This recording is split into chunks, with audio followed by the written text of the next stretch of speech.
Lipo Mall Group. Kami sebetulnya bukan grup kecil di Indonesia karena kami punya 70 mall di Indonesia.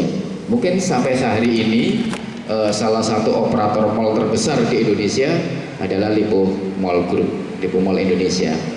Kami punya 70 mall di 38 kota di seluruh Indonesia. Tidak ada operator atau developer yang punya sejumlah 70 sampai hari ini. Hanya Lipo Mall Indonesia.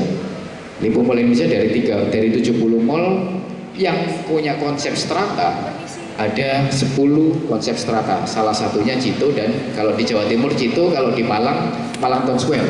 Mungkin kalau Bapak Ibu tahu, kalau di Malang itu Malang Town Square dengan konsep yang sama. Cuman bagusnya Malang Town Square itu pionir di Malang, pionir sebuah mall di Malang dengan mall yang konsep modern ya, bukan kalau yang Sarina atau dulu ada pasar besar itu masih konsep tradisional. Tapi untuk konsep modern, Matos jadi pionir. Saat itu berhasil karena pionir, dan mereka sudah sekarang ini sudah mengembangkan yang level bawahnya murni strata, yang di atas sudah bentuknya list mall yang mereka bisa developer punya atau building management ini punya kewenangan penuh untuk ngatur ketika list mall. Nah, Cito berada di selatan, sebetulnya kita ini posisinya sangat-sangat strategis, sangat strategis di Cito. Dari kita berada di satu kawasan yang ikonik. Siapa orang yang tidak kenal Bundaran Waru? Semua orang pasti akan tahunya Bundaran Waru. Kita dekat dengan Bandara Juanda, cuma mungkin 15 menit sampai 20 menit dari sini. Kita dekat dengan Terminal Purabaya, ya cuma 10 menit kalau dari sini. Kita dekat dengan pemukiman warga daerah Gayung, Deltasari, ya, Tesiwalan Kerto segala macam. Kita dekat dengan kawasan pendidikan. Kita dekat dengan Petra. Kita dekat dengan, dulu ada Mahardika di sini, ada Setia Abi, segala macam. Dulu ada UPH juga di sini. Kita dekat dengan kawasan pendidikan juga. Kita dekat juga dengan kawasan pemerintahan. Kita punya dekat dengan dinas perhubungan, ada dinas tenaga kerja yang dekat di kawasan situ ini. Ada Bank BNI, Geraha Pangeran, perkantoran juga cukup gede. Ada perkantoran lagi Saraswati juga cukup gede. Avian Group buka perkantoran juga cukup gede. Lokasinya sangat strategis. Selanjutnya Cito juga punya bangunan yang ikonik kalau di Surabaya. Bahkan kita pernah diskusi dengan PUPR Surabaya Pak waktu itu. Jadi mereka mengklasifikasi ada bangunan-bangunan ikonik yang ada di Surabaya, termasuk salah satunya kalau Surabaya Selatan, Cito itu termasuk salah satu bangunan ikonik di Surabaya. Ya patokannya ya bangunan yang paling gede di kawasan Surabaya Selatan ya Cito. Nah, Cito sendiri sebetulnya awal kali Cito dibangun, kita menerapkan konsep super blok. Jadi konsep waktu itu, konsep super blok pertama di Cito ya, pertama di Surabaya ya Cito waktu itu. Kita menggabungkan antara komersial dan hunian. Komersialnya apa aja? Kami tentu ada mall, Cito sendiri, ada hunian, ada apartemen. Yang di atasnya kita ini persis, ini ada apartemen. Dan sebetulnya area yang kita pakai hari ini dulu adalah di settingan awal ya, di set plan-nya kami ini adalah akan dijadikan hotel. Oke. Lalu di atasnya mall ada tower-tower yang kalau kita lihat ada sekitar ada 6 tower. Sebenarnya 7 kalau kita hitung sama apartemen, ada 7 tower. 6 towernya itu adalah konsep set plan-nya adalah office tower. Yang itu akan dijual, nanti dijual untuk dipakai untuk office situ. Konsep awalnya hanya jual Pak. Kenapa? Ya karena balik lagi ya, kalau kita tahu secara bisnis properti, ya jualan paling enak dibandingkan nyewakan. Kita mungkin jualan gambar 30% BIP, kira-kira kayak gitu ya. Jualan gambar 30% laku udah BIP developer. Nah, saat itu yang terjadi, Cito dari 1318 unit, 80% lebih itu sudah terjual. Dan tidak ada konsep sistem jualannya sehingga mulai diperbaiki oleh mall-mall yang strata yang sekarang ya. Mereka kayak kita bicara deh kayak Pakuwon Group. Pakuwon apakah ada konsep strata? Ada. PTC itu konsep stratanya Pakuwon. Royal itu konsep stratanya Pakuwon. Tapi dengan sistem mereka mix juga, dimix dengan list juga. Strateginya cukup bagus, yang harusnya waktu itu kami harus meniru itu waktu penjualan awal ya. Pakuwon menerapkan area-area yang prime, area yang di koridor utama tidak mereka jual. Area depan yang jadi mukanya mall tidak mereka jual, itu dikuasai oleh developer. Sampai hari ini kalau Pakuwon ya. Mereka jual, Pakuwon hanya jual 11% untuk stratanya. 11%. Yang mengikuti pola hampir sama sebetulnya BK Junction. BK Junction itu konsepnya full strata kayak di situ. Tapi yang terjadi justru BK Junction waktu itu juga berat kalau dia harus menerapkan sistem yang sama terus stratanya. Sehingga waktu sebelum pandemi mereka lakukan adalah mereka buyback semua. Meskipun saat ini mungkin belum 100%, tapi yang mereka lakukan adalah buyback unitnya oleh developer. Di buyback, setelah itu disewa-sewakan. Memang secara kalau kita di industri mall ngelola paling enak ya list mall. Karena apa? Karena building management punya kekuasaan, kewenangan penuh atas unit itu. Kita mau sewakan dengan siapa? Kita punya hak. Kita mau sewakan dengan harga berapapun, kita juga punya kewenangan itu. Berbeda ketika kita bicara strata. Misalkan Pak David punya unit di sini, kita mau Pak David, Pak, saya tawarkan unit Bapak ya Pak ya, kita sewakan Pak. Udahlah Pak, tahun pertama gratis dulu deh Pak. Oh jangan Pak Indra, saya beli kan ada nilainya. Nah itu yang seringkali terjadi di tempat kami juga. Waktu yang lalu ada satu grup gede mau masuk di situ, dia mau ngambil kira-kira 400 sampai 500 meter. Dengan konsep waktu itu kita mau gabungkan unit itu, jadi karena unit kecil-kecil kita gabungkan jadi satu supaya dapat luasan sampai gede, sampai 500 meter. Yang terjadi apa? Yang terjadi adalah ada beberapa pemilik tenan ini, bahasanya kami pemilik tenan itu investor ya. Jadi beberapa investor ada yang setuju, iyalah daripada juga saya juga tutup kok kan, daripada saya bayar service charge, mending sekarang ada penyewa. Itu yang terjadi. Beberapa banyak yang melakukan itu. Tiba-tiba di tengah nih ada beberapa tenan yang posisinya justru di tengah. Mereka bilang enggak, saya mau buka sendiri. Enggak, kalau nggak ada sewa saya nggak mau. Enggak, kalau nilai sewanya sekian ya buat apa? Saya bayar kok service charge-nya. Mau apa building management? Sehingga waktu itu nggak mungkin rencana yang 500 meter kalau tengah-tengahnya nggak bisa, apa yang kita lakukan? Masa harus dikowai istilahnya gitu ya, dilobangin di tengah kan nggak mungkin. Gitu. Next slide.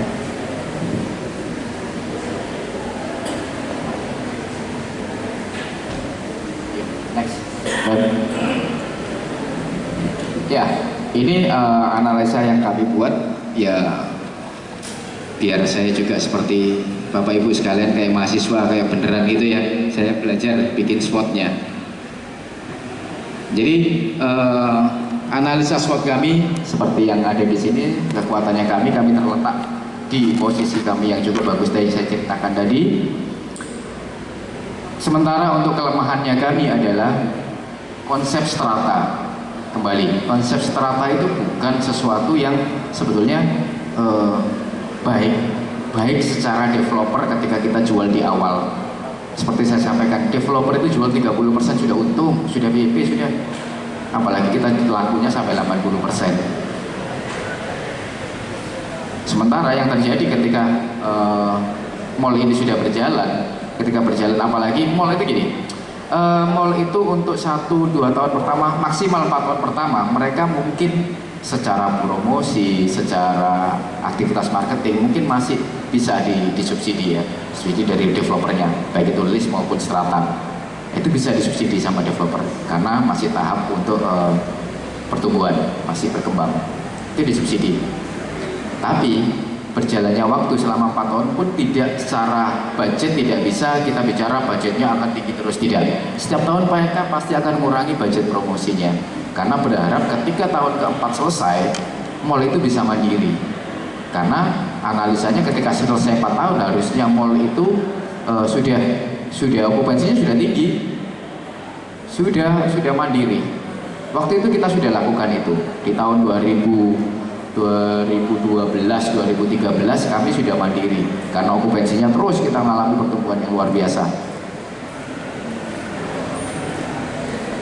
Akses jalan bukan berarti kita kekuatannya karena aksesnya bagus, kita dekat dengan tol yang akses dari mana ke mana, ya mulai dari Mojokerto, mulai dari Madura pun saja itu banyak pasar kami, marketnya kami dari Madura, dari Gresik waktu itu. Dari Gresik, Lamongan tahun 2018 kita masih di angka kisaran 7%, 8% dari total average tadi ya 18.000 per hari. Kita masih ada loh pasar dari Lamongan, Gresik, dari Jombang, Nganjuk yang datang ke Cito berbelanja. Selain warga Surabaya tentu persentasenya paling gede. Tapi lokasi di Cito bukan juga lokasi yang akhirnya dengan aksesnya yang gampang ini jadi kekuatan dia, tapi juga jadi kelemahan juga. Contoh paling gampang, tanggal 1 Mei pasti ada demo buruh. Kumpulnya di mana? Kumpulnya di Bundaran Waru. Orang pasti akan keblok untuk masuk ke Cito. Satu, kedua, yang saya ceritakan tadi, pandemi. Ketika pandemi, boleh Surabaya sudah boleh tuh masuk, tapi dengan penyekatan. Yang terjadi apa penyekatannya di pintu gerbang Surabaya, tepat di depannya Cito sendiri. Itu salah satu kelemahan juga buat kami. Karena konsep strata tentu salah satu kelemahannya adalah brand-brand yang bersifat nasional dengan segmentasi yang tentu kalau brand itu pasti mengincarnya minimal adalah di kelas menengah. Dia tidak akan ngambil di kelas menengah ke bawah. Jarang sekali brand nasional yang ngambil kelasnya di menengah ke bawah. Yang terjadi brand-brand nasional itu malah dulu sebelum pandemi ada, mereka memutuskan tidak akan ada beberapa brand tidak akan masuk di konsep trade center. Strata itu kayak trade center. Seperti kalau di Surabaya ada ITC, itu termasuk list yang bentuknya trade center. DTC itu list mall tapi yang bentuknya trade center. Darmo Trade Center, ya, CMP itu trade center. Nah, tentu itu yang juga menjadi sehingga kami harus bergantung pada unit-unit kecil tenan ini yang buka waktu itu. Ketika unit-unit kecil ini tidak mampu berkembang atau tidak mampu untuk melanjutkan usahanya, yang terjadi akan banyak yang tutup dan otomatis brand-brand nasional juga pasti tidak akan mau masuk di situ. Fenomena setelah pandemi sebetulnya brand nasional itu banyak mulai mengincar pasarnya menengah ke bawah. Sebetulnya setelah pandemi ya, trennya sudah berubah sebetulnya. Mereka mulai masuk di level-level trade center, PTC, bahkan di dalamnya PTC mereka udah buka tuh brand-brand nasional. Di BG Junction sudah mulai buka brand-brand nasional. Bahkan brand nasional itu sendiri, kalau dulu mereka selalu mindsetnya mereka harus buka berada di ibu kota provinsi. Ya kalau Surabaya sudah pasti, Surabaya kota metropolitan kedua setelah Jakarta. Sudah pasti mereka akan buka di Surabaya, tapi mereka akan milih mallnya yang mana dulu nih. Kalau trade center ya nggak mau dong. Nah setelah pandemi pola itu sebetulnya berubah. Pola brand-brand nasional sudah berubah. Mereka sudah mulai masuk di kota-kota kedua, ketiga. Marugame Udon, mana ada dulu buka di Sidoarjo. Hari ini mereka buka di Sidoarjo. Hari ini mereka buka di Jember. Mereka berencana buka di Madiun, di Kediri. Kota-kota yang dulu tidak akan diincar oleh brand nasional. Hari ini mereka sudah berubah semua. Uniqlo tidak pernah mau buka di kota kedua, bahkan masuk di Surabaya saja mereka batasi, nggak boleh berapa toko. Hari ini Uniqlo udah buka, bahkan di Sidoarjo ada 2 tempat. Sidoarjo ada 2 tempat. Hari ini mereka juga akan buka di Jember juga, mau buka di Kediri juga, mau buka di Ponorogo. Kita bicara Jawa Timur ya. Mereka udah buka, berarti brand-brand nasional sudah mulai mengincar kota kedua, ketiga. Artinya mereka sudah bidding pasarnya sudah bukan lagi di segmen yang awalnya dia setting middle up semua ya, up sampai middle up enggak, tapi sekarang ini mereka semuanya akan ngincar middle low juga diincar, minimal kelas middle ya dia akan ngincar itu. Orang Sidoarjo aja dulu kita tertinggi ya Surabaya Sidoarjo. Sidoarjo dulu kalau belanja tidak ada orang Sidoarjo belanja dulu, kita tahu lah dulu ada di Sidoarjo itu ada mall yang cukup dominan, Sun City cukup dominan. Kami ada grup di sana, Lipo Plaza Sidoarjo, satu grup dengan kami. Dulu orang Sidoarjo sebelum pandemi trennya traffic tidak terlalu tinggi, tapi ketika pandemi sekarang perilaku konsumen juga berubah. Mereka sudah ngapain harus ke Surabaya orang Sidoarjo kalau cuma belanja. Sekarang ada Lipo Plaza Sidoarjo, ada Sun City ini, sekarang pilihannya sudah banyak. Brand-brand nasional juga udah mulai masuk kok di Sidoarjo sekarang. Jadi ngapain kita harus belanja ke Surabaya? Itu yang terjadi di mall-mall ya, terutama di Cito. Kita kehilangan banyak pasar Sidoarjo karena sudah penyebarannya sudah terlalu banyak. Kemacetan tentu, macet itu kadang-kadang kalau saya orang Markom biasanya kalau kita bikin event itu dulu patokannya orang kalau duduk ini, kalau semuanya masih duduk berarti belum sukses.